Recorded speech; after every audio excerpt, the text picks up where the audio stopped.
Evening friends, आज की update कुछ इस प्रकार से। आज हम बात करेंगे सबसे पहले अमेरिका की।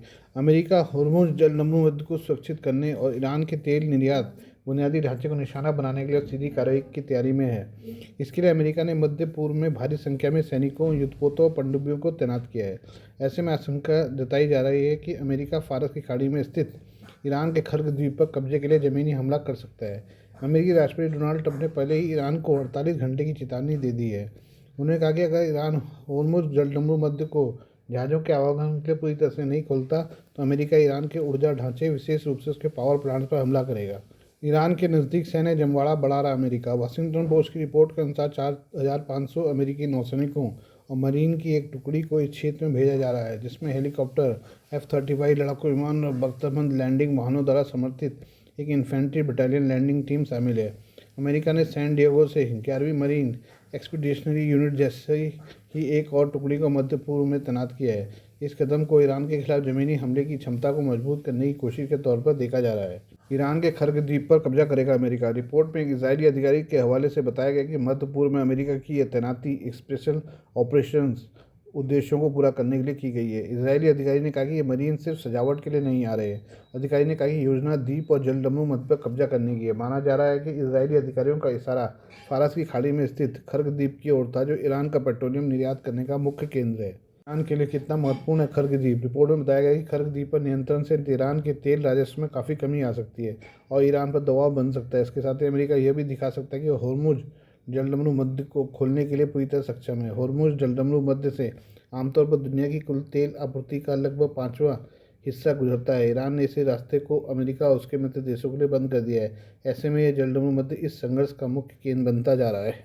अमेरिका को ईरान ने चेतावनी दी। ईरान ने अमेरिका को चेतावनी देते हुए कहा कि अगर उसके क्षेत्र पर सीधा हमला हुआ तो वो बड़े पैमाने पर कार्रवाई करेगा। सोमवार को जारी एक कड़ी चेतावनी में ईरान की रक्षा परिषद ने कहा कि उसके तट या द्वीपों पर किसी भी तरह के हमले से फारस की खाड़ी में नेवल माइंस बिछाई जा सकती हैं। बयान में कहा गया कि ईरान के तटों या द्वीपों पर हमला करने के लिए किसी भी प्रयास के परिणामस्वरूप खाड़ी में सभी पहुंच मार्गों को अलग अलग तरह की बारूदी सुरंगों से भर दिया जाएगा, जिनमें तैरती हुई बारूदी सुरंगें भी शामिल हैं, जिन्हें तट से छोड़ा जा सकता है।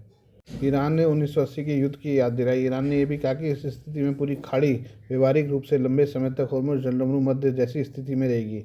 1980 के दशक में कुछ समुद्री खानों को हटाने में 100 से अधिक माइन स्वीपरों की विफलता को नहीं भूलना चाहिए।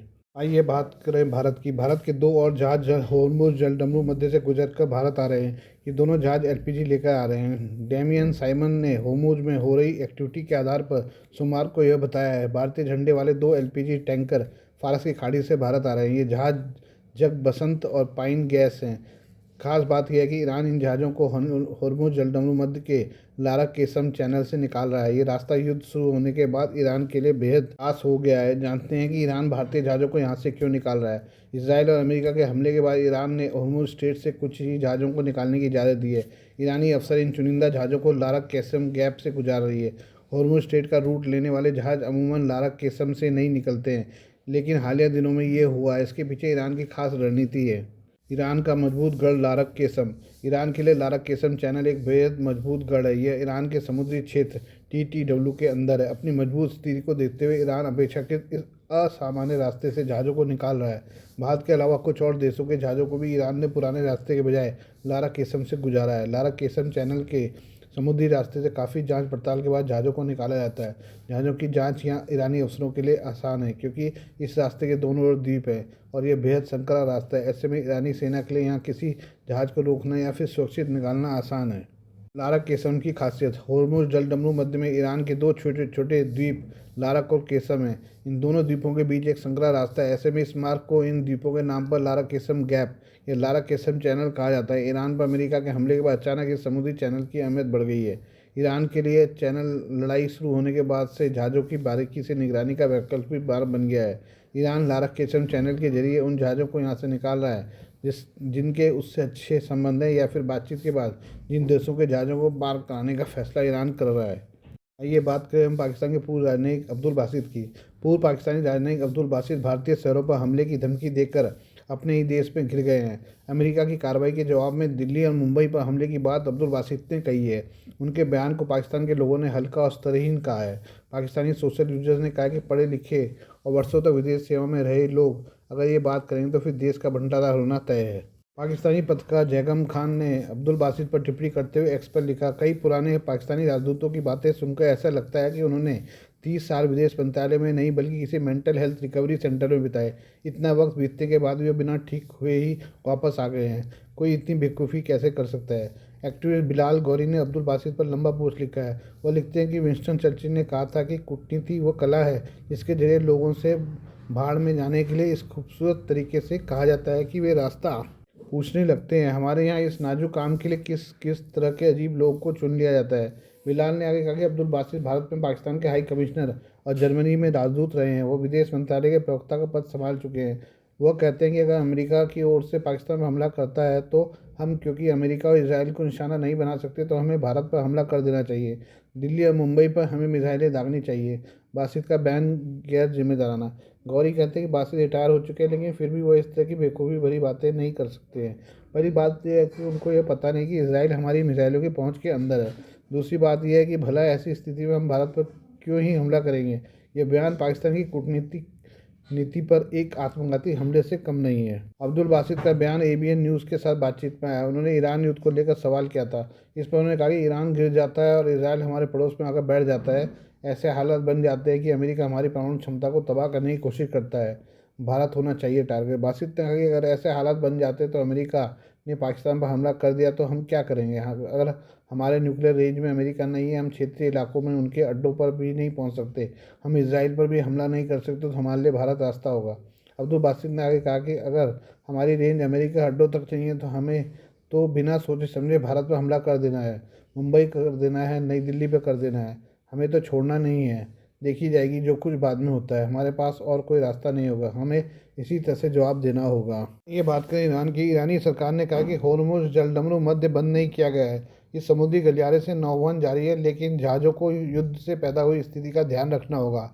ईरान के विदेश मंत्री ने इसी बात को आगे बढ़ाते हुए कहा है कि जहाज यहाँ से निकलने से डर रहे हैं क्योंकि अमेरिका ने क्षेत्र पर युद्ध थोप रखा है और ईरान को धमकियां दी जा रही है। ये समझना चाहिए कि ईरानी धमकी से नहीं डरता, बल्कि सम्मान से कई बात सुनता है। ईरान ने किसी का नाम लिए बिना तटस्थ देशों को रास्ता देने की बात कही है। इसराइल और अमेरिका के ईरान पर हमले के बाद होर्मुज स्ट्रेट काफ़ी ज़्यादा प्रभावित है। इस समुद्री गलियारे से जहाज़ों का आना जाना बंद हो जाने की वजह से दुनिया भर में तेल और गैस की सप्लाई प्रभावित है। अमेरिकी राष्ट्रपति डोनाल्ड ट्रंप ने बार बार ईरान को इस रूट को खोलने की धमकी दी है, लेकिन इसका असर नहीं दिखा है। इस बीच ईरानी विदेश मंत्री और मंत्रालय का बयान इस समुद्री गलियारे पर सामने आया है। होर्मुज स्ट्रेट बंद नहीं है। ईरानी विदेश मंत्रालय की ओर से जारी बयान में कहा गया कि संयुक्त राष्ट्र चार्टर और अंतर्राष्ट्रीय कानूनों के सिद्धांतों के लिए जिम्मेदार राष्ट्र के रूप में हमने नौवन की स्वतंत्रता और समुद्री मार्गों की सुरक्षा को बनाए रखा है।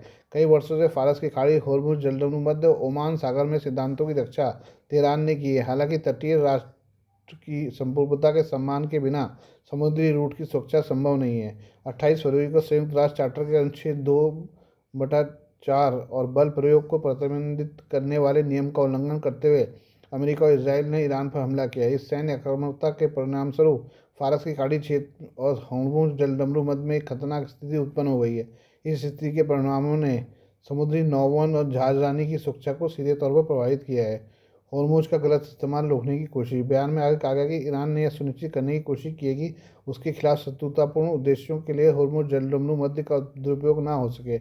ऐसे में होर्मुज जलडमरू मध्य के तटीय राष्ट्र के रूप में नियमों के अनुरूप ईरान ने उन जहाज़ों को रोका है जो इसराइल अमेरिका के स्वामित्व वाले हैं या उनसे संबंध हैं। ईरान ने जिम्मेदार दृष्टिकोण अपनाते हुए फारस की खाड़ी, होर्मुज जलडमरू मध्य और ओमान सागर में जहाज़ों और नाविकों को पड़ने वाले अतिरिक्त जोखिमों को रोकने के लिए कई एहतियाती उपाय लागू किए हैं। हमने बार बार साफ किया कि होर्मुज जलडमरू मध्य बंद नहीं है, इससे समुद्री यातायात निलंबित नहीं किया गया है। हम जहाज़ों को नहीं रोकेंगे। ईरानी विदेश मंत्रालय की ओर से साफ किया गया कि अगर कोई देश उनके खिलाफ हमले में शामिल नहीं होगा तो उसका जहाज़ नहीं रोका जाएगा। कोई जहाज़ अगर ईरान के विरुद्ध आक्रामकता में शामिल न हो और सुरक्षा नियमों का पालन करे तो ईरानी अधिकारियों के समन्वय से होर्मुज जलडमरू मध्य से सुरक्षित मार्ग लेकर जा सकता है। ईरानी विदेश मंत्री अब्बास अरागाची ने अपने ट्वीट में कहा कि होर्मुज जलडमरू मध्य बंद नहीं है। जहाज इसलिए हिचकिचाते हैं क्योंकि बीमा करने वालों को उस जंग का डर है जिसे अमेरिका ने शुरू किया है। कोई भी बीमा करता ईरानी धमकियों से प्रभावित नहीं होगा। सम्मान का तरीका अपना कर देखें। व्यापार की आज़ादी के बिना नौवहन की आज़ादी मुमकिन नहीं है। दोनों का सम्मान करें, वरना किसी भी उम्मीद ना करें। Please do like, share, and subscribe this channel of mine, news, views, and analysis by Prakash.